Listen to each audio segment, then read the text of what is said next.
High, hello and welcome to our study channel I wish. শুরু করতে চলেছি আজকের ক্লাস।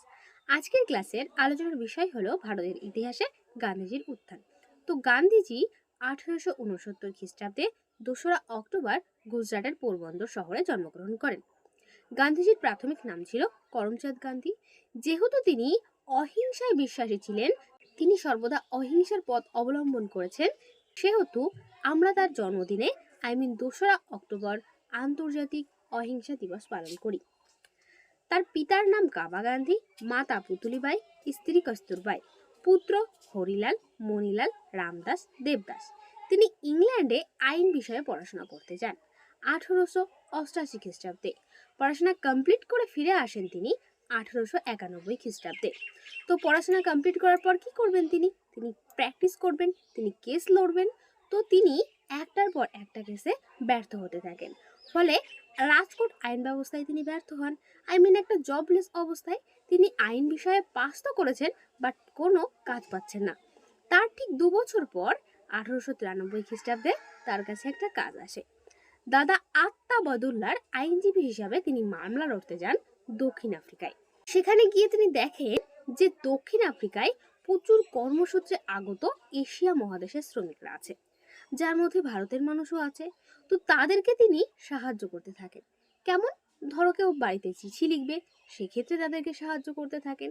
কেউ বাড়িতে টাকা পাঠাবে, তার জন্য সাহায্য করতে থাকেন। ফলে কি তার সেখানে একটা কর্মসংস্থান নেন এবং তিনি সেখানেই থেকে যান। বাট একদিন দক্ষিণ আফ্রিকার পিটার মরিটাসবার্গ স্টেশনে গান্ধীজিকে ট্রেন থেকে ফেলে দেওয়া হয়। কারণ কি? কারণ তিনি ইন্ডিয়ান, আর ইন্ডিয়ানদের ইংরেজরা কি মনে করে? কালা আদমি। তো এই ঘটনাটাই যথারীতি তিনি আহত হন। কারণ এটা স্বাভাবিক, তার কাছে ট্রেনের টিকিট থাকার সত্ত্বেও সে ইন্ডিয়ান, এই কারণে তাকে ট্রেন থেকে ফেলে দেওয়া হয়। এই ঘটনার প্রতিবাদে তিনি কি করেন? এই ঘটনার প্রতিবাদে, যেহেতু তার কাছে আগে থেকে একটা কমিউনিটি ছিল যে শ্রমিকরা তার কাছে আসতো, তো তাদেরকে নিয়ে তিনি 1894 খ্রিস্টাব্দে নাটাল ইন্ডিয়া কংগ্রেস প্রতিষ্ঠা করেন। এই ইন্ডিয়ানদেরকে যে কালো আদমি বলে হেয় করা হয় এই ঘটনার প্রতিবাদে। তো তিনি দক্ষিণ আফ্রিকায় প্রথম মানব অধিকারের সত্যাগ্রহ করেন। সত্যাগ্রহ কথার অর্থ কি? সত্য যোগ আগ্রহ, ন্যায়ের জন্য চেষ্টা অহিংসার পথে। এবং তার যে মতামত সেটা ছড়িয়ে দেবার জন্য তিনি কি করেন? তিনি 1903 সালে ইন্ডিয়ান ওপিনিয়ন পত্রিকা প্রকাশ করেন। যেমনটা এখন আমরা দেখতে পাই যে আমরা আমাদের মতামত ছড়িয়ে দেবার জন্য কি করি? সোশ্যাল মিডিয়ার ব্যবহার করি। বাট সেই টাইমে তো সোশ্যাল মিডিয়া ছিল না, শুধুমাত্র ভরসা ছিল পত্রিকা। তো তিনি 1903 সালে ইন্ডিয়ান ওপিনিয়ন পত্রিকা প্রকাশ করেন এবং 1904 সালে ফিনিক্স আশ্রম প্রতিষ্ঠা করেন। দক্ষিণ আফ্রিকায় তিনি যথারীতি ফেমাস হন। আর ফেমাস হলে কি? ইংরেজদের তো সমস্যা হবেই, কারণ তিনি কাদের বিরুদ্ধে লড়ছেন? ইংরেজদের বিরুদ্ধে। তো 1908 সালে তাকে প্রথম জেলে যেতে হয় দক্ষিণ আফ্রিকায়। তো 1909 সালে যখন তিনি ইংল্যান্ড থেকে দক্ষিণ আফ্রিকায় ফিরে আসেন, তখন জাহাজে বসে তিনি হিন্দ স্বরাজ বইটি লেখেন গুজরাটি ভাষায়। 1915 সালে 9 জানুয়ারি তিনি ভারতে আসেন। এই কারণে 9 জানুয়ারি আমরা প্রবাসী ভারতীয় দিবস বা এনআরআই ডে পালন করি। দেখো সেই টাইমে কি অবস্থা ছিল? ভারতে ইংরেজ প্রচণ্ড পরিমাণে অত্যাচার করছে এবং সেই অত্যাচার থেকে মুক্তি পাওয়ার জন্য আমাদের ভারতীয়রা কি করছে? আন্দোলন করছে। আর তখন গান্ধীজিকে একজন ভারতীয়, সে ভারতীয় হয়ে কোথায় আন্দোলন করছে? দক্ষিণ আফ্রিকায়, এবং সেখানে সফলও হয়েছে। তো এই ঘটনাটা কি ভারতের মানুষের কাছেও ছড়িয়ে পড়বে? তো ভারতের আন্দোলনকারীরাও চেয়েছিলেন যে গান্ধীজি ভারতের রাজনীতিতে অংশগ্রহণ করুক। তো গান্ধীজির রাজনৈতিক গুরু হলো গোপালকৃষ্ণ গোখলে। গোপালকৃষ্ণ গোখলে গান্ধীজিকে বলেন যে আন্দোলন শুরু করার আগে 1 বছর তাকে ভারত ভ্রমণ করতে, ভারত সম্পর্কে জানতে। তো 1916 সালে তিনি গুজরাটের সবরমতী আশ্রম প্রতিষ্ঠা করেন এবং গান্ধীজি কিন্তু প্রথম এমন ব্যক্তি যিনি ভারতের রাজনীতিতে অংশগ্রহণ করার পর জাতীয়তাবাদ আন্দোলন নিম্ন থেকে নিম্ন স্তরের মানুষের মধ্যেও ছড়িয়ে পড়ে। তো প্রথমেই কিন্তু তিনি কোনো জাতীয়তাবাদী আন্দোলন শুরু করেননি। প্রথম তিনি আঞ্চলিক 3টে সত্যাগ্রহ করেন।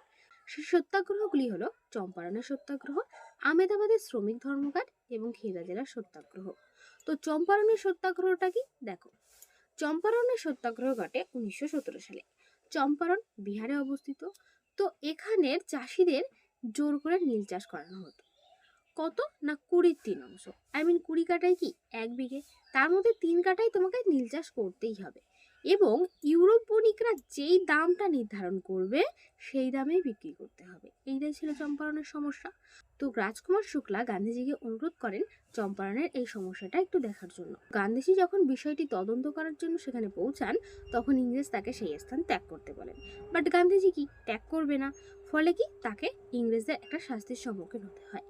তার সাথে এই আন্দোলনে যুক্ত ছিল রাজকুমার শুক্লা, অনুগ্রহ নারায়ণ সিনহা, ব্রজকিশোর প্রসাদ, রামনবমী প্রসাদ। কিন্তু শেষ পর্যন্ত ইংরেজ পিছু হটেন এবং গান্ধীজিকে তদন্ত করার অনুমতি দেন।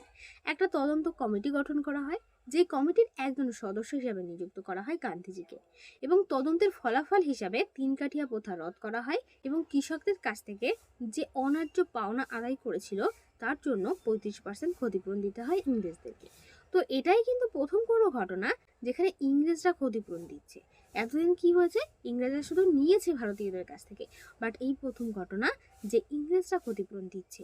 তো কি এই ঘটনাটা ভীষণভাবে হাইলাইটেড হবে যে ইংরেজ ক্ষতিপূরণ দিচ্ছে, তার মানে কি এখানে গান্ধীজির নাম আরো চারিদিকে ছড়িয়ে পড়লো। গান্ধীজিকে নিম্ন থেকে নিম্ন স্তরের মানুষরাও জানতে শুরু করলো। দেখো নেক্সট, আহমেদাবাদের বস্ত্র কারখানা ধর্মঘট কবে ঘটে? 1918। তো 1918 সালে প্লেগ মহামারীর সংক্রমণ ঘটেছিল। তো এই টাইমে মিল মালিক শ্রমিকদের একটা মহামারী ভাতা দিত, বাট মহামারী যখন বন্ধ হয়ে যায় শ্রমিকদের সেই ভাতাও বন্ধ করে দেন। বাট শ্রমিকরা মানতে নারাজ। তারা কি বলে না, দ্রব্যমূল্য বৃদ্ধি পেয়েছে, আমাদের বেতন বাড়াতে হবে। গান্ধীজি শ্রমিকদের পরামর্শ দেন যে 35% বেতন বৃদ্ধির দাবিতে তারা ধর্মঘট করুক। বাট মিল কর্তৃপক্ষ রাজি নন। তিনি বলেন আমি 20% বৃদ্ধি করতে পারি, তার বেশি নয়। তখন গান্ধীজি শ্রমিকদের আন্দোলন আরো জোরদার করার জন্য আমৃত্যু অনশনে যোগ দেন এবং এটাই ছিল তার প্রথম অনশন। অবশেষে মিল কর্তৃপক্ষ 35% মজুরি বৃদ্ধি করে। নেক্সট, খেদা সত্যাগ্রহ 1918। তো গুজরাটের খেদা জেলায় 1918 সালে কি হয়েছিল না, প্রচুর খরা হয়েছিল।